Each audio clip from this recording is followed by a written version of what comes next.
Come, Holy Spirit, come now, come as you wish. Come, Holy Spirit, come now, come as you wish.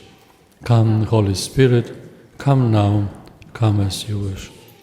Quite often it's a good beginning for any teaching to start with the story, just to disarm any barricade, which would be between accepting the teaching and our own sinfulness, stubbornness, but also giving you kind of memory, because stories are easy to remember. One of the conversion stories quite famous here in the States is of Rosalind Moss, the Jewish woman who joined the Catholic Church, and after her conversion she had some meeting with young people. I only heard it, I didn't see them, but from the voices you could see there were young people. She started in this teasing way: if you would know me, truly know me, you would be not able to love me.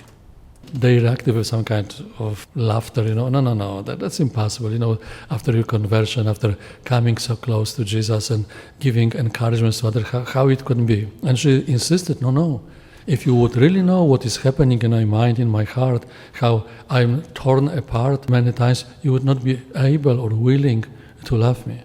And she left them with this puzzle: but the one who knows me best loves me most.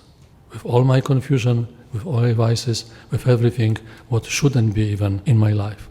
Now, one of the purpose of today's teaching is to see this temptation of Christ as he conquered our temptations, and remembering that temptation is not a sin.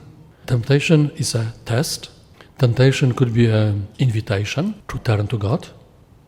But temptation as such, as long as we don't fall into temptation, is not a sin. And in this way, the Church is explaining what happened to Jesus. The Gospels speak of a time of solitude for Jesus in the desert immediately after his baptism by John the Baptist. Driven by the Spirit, so according to the will of God, Jesus remains there for 40 days without eating. If you are the Son of God, you have to have some qualities. If you aspire to be a child of God, you have to jump over the bar. So Jesus lives among wild beasts, and angels minister to him. At the end of this time, Satan tempts him 3 times, seeking to compromise his filial attitude towards God. Now, this is one of the instructions, enlightenments to us straight from the Gospel. Be on guard when you are weak, when you are exhausted, when you achieved something good. The evil will not come when you are strong. It's a cruel beast. It will come when you are weak, when you are not prepared, when you decided it's enough for today. Be aware of this time. So Jesus rebukes these attacks. He conquers temptations, and in some way we can say he conquered all our temptations, giving us grace, giving us strength to say no to any of the temptations. And as we know, the devil leaves him until opportune time. This opportune time was even on the cross, and one of them, like here we heard today, stepped down from the cross. So quit plan of God, quit redemption of the whole humanity. You see how the cruel beast is, and do not react with fear. React with trust by turning to God, by inviting his light to your own darkness. So the salvific meaning of this mysterious event are Jesus is the new Adam who remained faithful.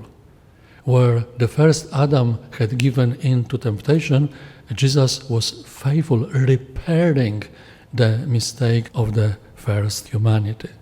Another meaning is Jesus fulfills Israel's vocation perfectly, in contrast to those who had once provoked God during 40 years in the desert when they escaped Egypt. Just for curiosity, do you remember how many tests they were to pass during the desert time? 10. How many did they pass? 0.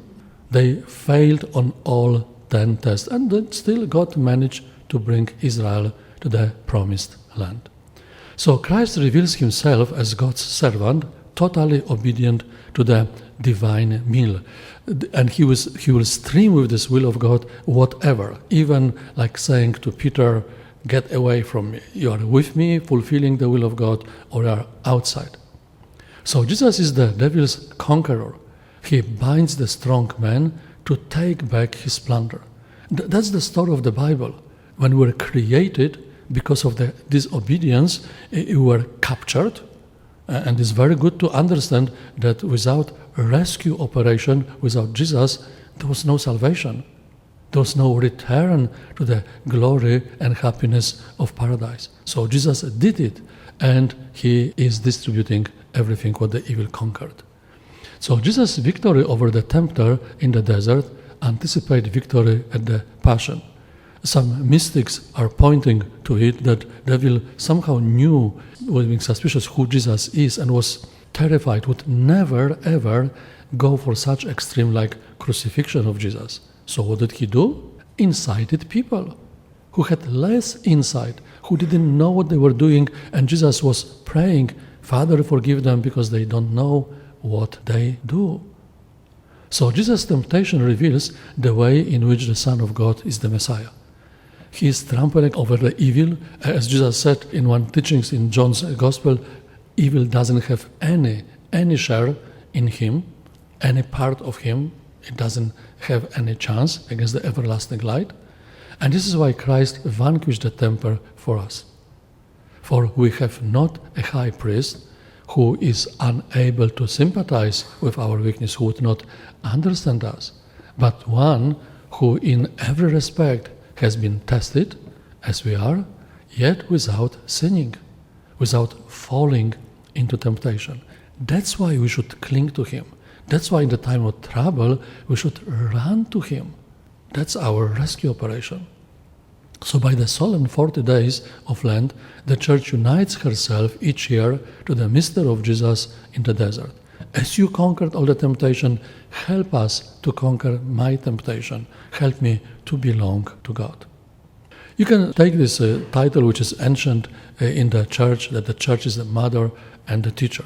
It's very simple why we are educating girls, and there should be some kind even preference to educate girls to get them as much educated as possible. Because when you educate mothers, you educate the nation. It's very obvious direction. So what Church is teaching? It is in the Church, in communion with all the baptized, that the Christian fulfills his vocation. We somehow need each other to support each other, or sometimes to be challenged by others and revealing what is hidden in our hearts. From the Church, he or she receives the Word of God, containing the teaching of the law of Christ. Even Luther, on his dying days, he admitted, without the Church, without the Catholic Church, we wouldn't have even Scripture. It's written in his letters. We receive the grace of the sacraments that sustain each one on the way.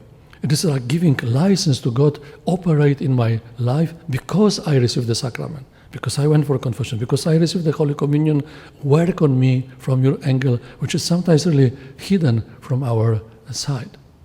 From the Church, we have the example of holiness and recognizes its model and source in the All-Holy Virgin Mary. We can much more admire Mother Mary than really imitate her.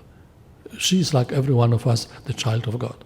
But only she is the mother of Jesus, the second person of the Blessed Trinity. Only she is the spouse of the Holy Spirit. So how can you imitate her? Just try to be faithful, trustful as she in her life. So from the Church, we receive the authentic witness of those who live it. It's possible. Nobody said it's easy to follow Jesus. He never made illusions. Take up your cross and follow me every day. It's not easy, but in the saints, we see it's possible.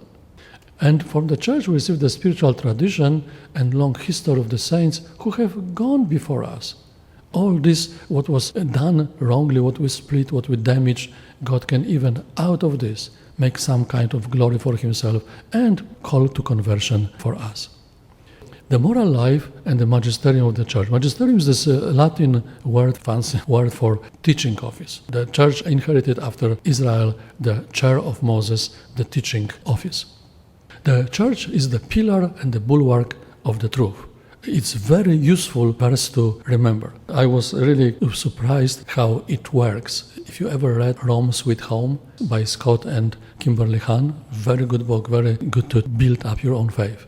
Scott came once from work and he asked his wife, what is the foundation of bulwark of the truth? And she immediately, without much thinking, said, the Bible.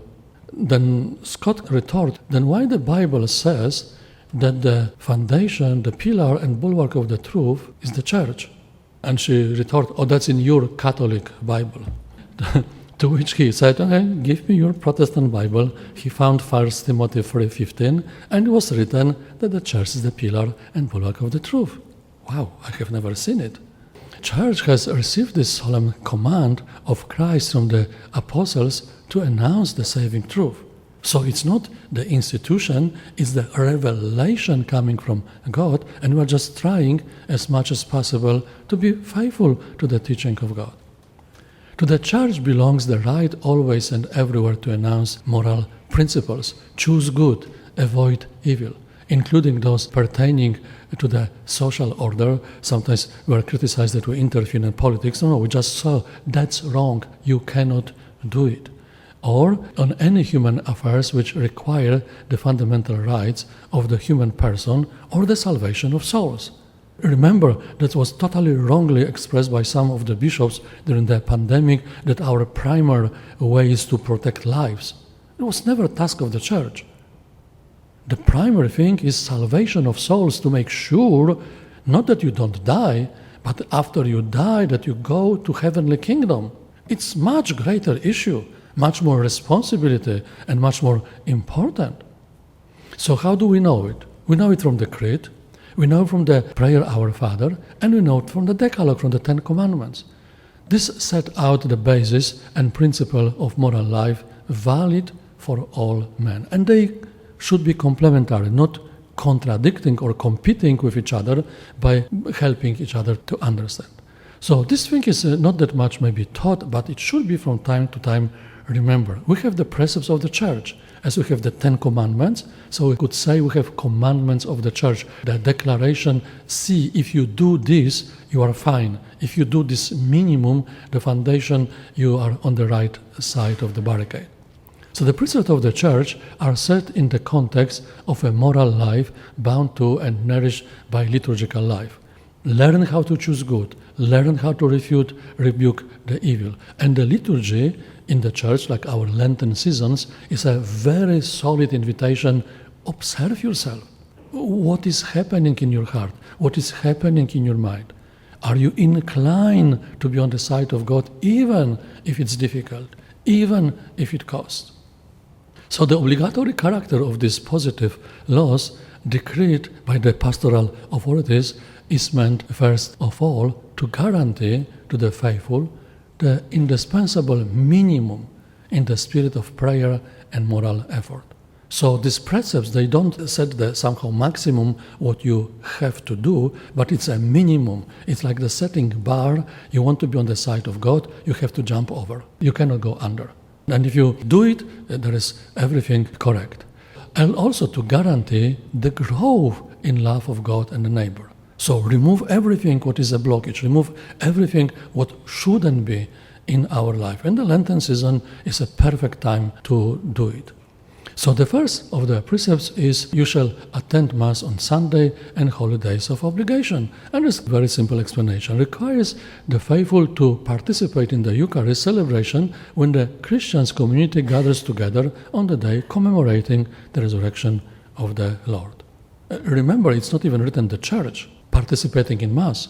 You can do it in hospital, you can do it in prison, you can do it on the field, celebrating, commemorating. And it's a precept, so if out of laziness, negligence, you don't participate on Sunday Mass, it's a mortal sin. You should go for confession, because that's what it's described.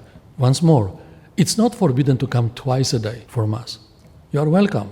It's not forbidden to come every day for Mass. And we have several people who are coming every day for Mass.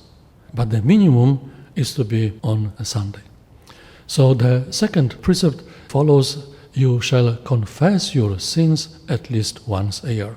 Once more, if you neglect confession for 1 year, you are not really entitled to receive the Holy Communion. And it's important. And once more, it's a tool to see yourself, to be in accordance with God's teaching, with a plan for your life. Once a year we reach this beautiful development in our parish. We have Advent mission and Lenten mission in our church, and majority of you, when are coming for confession, is twice a year. So it's slightly higher than just once a year, which is very good, which I'm very proud of you, and this is the desired direction. But many people are coming on monthly basis, bi-monthly basis. If you want to grow, the checkpoint is you come for confession, make the resolution, work on something, develop something, or remove something from your life. And that's the purpose. Why the priests are recommended, very strongly recommended, to go twice a month for confession. 25 times during the year? I'm doing it. And it's hardly that it's more than 2 weeks that I'm not going for confession. There's always something, even if it's nothing important, the dust. If you don't dust your house for 2 weeks, it's dirty. So ensure preparation for the Eucharist by the reception of the sacrament of reconciliation, which is a continuous Baptist work of conversion and forgiveness. And one of the things which I'm once more very proud what is happening in the church, awareness of sinfulness. There is a group of people who would put their finger on their mouth, cross their hands, and they will not receive the Holy Communion because I need first confession. This awareness is a good sign. You on the one side see the weakness, on the other side you see the holiness of God. Oh, I cannot receive God with my dirty lips. So the third precept is you shall humbly receive your Creator in Holy Communion, at least during the Easter season. And this is what is there's two extremes which are totally wrong. One extreme, you have no mortal sin and you would not receive the Holy Communion. It's wrong. And another, you are aware of the mortal sin and you will still receive the Holy Communion. This is much worse. How worse it is. I'm using very often and very practical, it's not perfect example, but giving you something. You miss Mass on Sunday, it's like you neglected to buy the gasoline. If you forget, all the warning signs, this forgetfulness will make the gas tank empty. This is a kind of illustrations for missing the church, being dead, the car is good for nothing, you cannot drive without the gasoline. But coming to the church knowingly that in the gas tank as a whole is a much greater sin when you know you shouldn't receive. It's like going to the gas station knowingly there is a hole and trying to put the gasoline inside. If you admit it, if they would prove you that you knew it before, you will be prosecuted because you put yourself in danger and all the people around. If you apply to the Eucharist, even more important. So guarantees as a minimum the reception of the Lord's body and blood in connection with the Paschal feast, the origin and the center of Christian liturgy. So at least once a year, and make sure that you were for confession somewhere during the year. The fourth precept is you shall keep holy the holy days of obligation. It's a kind of extended, not only Sundays, but we have some days of obligation to come to the church, and completes the Sunday observance by participation in the principal liturgy feast, which honors the mystery of either of the Lord Jesus or Virgin Mary or the saints. You might be surprised that one of these days of obligations is Christmas. Everybody knows on Christmas you should be in the church. Yeah, but it's not on Sunday. And another day, to give you some example, Mother Mary, Immaculate Conception is one. There are just few of them in the whole year, and we usually have people quite crowded on these masses in the morning and in the evening. The fifth precept, you shall observe the prescribed days of fasting and abstinence. Oh, this is a kind of challenge to us to be the person who is in control. The simple thing, who has whom? Your computer has you, or you own the computer. To remind you, one example Father Wade was giving during the parish mission, some people were scandalized about this great example, prayerful example of Saint Monica, who made not only her son, Augustine, to be baptized and later entering the service in the church, but also her husband, who returned to the faith and to the church before he died. Monica was alcohol addict. She was alcoholic at the age of 24. St. Augustine betrayed his mother. He wrote about this in this book Confession. If you have never read the book Confessions by St. Augustine, you should, because then you understand our church. And she was challenged by this maid servant, slave servant, and she took the challenge and she stopped. So how did they deal with this? Why even we talk about this abstinence, fasting and so on? Just understand me. I have exactly the same instincts like you. Just ordered something on Amazon and you are surprised, are they not knocking with the delivery 1 minute later? Would you wait 1 hour to open the parcel as a spiritual exercise? How did they train the time? Technology changed, but the human nature didn't. Augustine is writing what they were doing. They were not allowing children to go and drink water wherever they wanted. They would not allow children in the church to go and drink anything at the moment when they want. Why? Because your desire will be never in your grown-up life gratified instantly. And you have to learn how to wait. Self-discipline. St. Augustine was saying this. You don't know how to refuse a simple water to yourself when you become a mistress of house, as Monica became, and you go to the cellar. Who forbids you to take, instead of 1 bottle of wine, 3 bottles of wine? And all these spiritual exercises is to get under control of the grace, our behavior, our inclinations. It works. I was addicted when I was in Africa this long ago to the games on the computer, and not such stupid games, war or whatever, chess. I will beat this computer. From 1 level to 2nd to 5th and so on, and I was wasting time. So one day I decided, delete it, you cannot control it, delete it. I persevered maybe a month or something like this, and then you don't even know how weak you are. So I installed it again. I will not play on Wednesday, because Wednesday is the day when Judas betrayed Jesus, and I will not play on Friday to honor the Passion of Jesus. I will not play during Advent time, I will not play during Lent time. It makes you stronger when you are exposed to the temptation, and you will try, of course, with the grace of God, with prayer, to resist it. If you understand why, because we have this inclination. If you allow them to grow widely, you will be the prey of all your desires, sometimes disordered desires. So ensures this thing, the times of sacrifice and penance which prepare us for the liturgical feast, they help us acquire mastery over our instincts and also freedom of heart. So the faithful also have the duty to provide for material needs of the church, each according to his ability. So you provide for your house. This is always first for your family. If you are able, provide for the parish. We need your assistance. We are very grateful for this, what you can do for us. But if it's still left over, please support also the diocese, this what we have now in the bishop's appeal. That's the kind of duty and also sacrifice to support the church in its official structure. So the moral life is and should be spiritual worship. The good choices, learning to choose good and avoiding the evil, is a spiritual worship of God, giving glory to God. And sometimes you might be confused, puzzled, or even terrified, that much. God doesn't call for the things which are impossible. One of the examples which are always challenging me, you have to try to be good. Busy being good. Like the candle is busy giving light all the time, whenever it's lit. And the candle doesn't say, because the good person came close to me, I will give more light. And the candle doesn't say, because it's a bad person, I refuse to give any light. Busy being good. Bringing grace and light to the darkness, to the world. And sometimes it's the only thing what you can do. The more challenging and somehow terrifying example is the tree. In Florida, everybody understands how precious are the trees, the shade of the tree. The same, like the candle. There is no more shade because a good person, or less shade because he's a bad person. Would you imitate the tree? The tree is given shade to the person who is killing it, who is cutting it down. As long as it stands, it's still being busy, good, giving shade. Quite a challenge.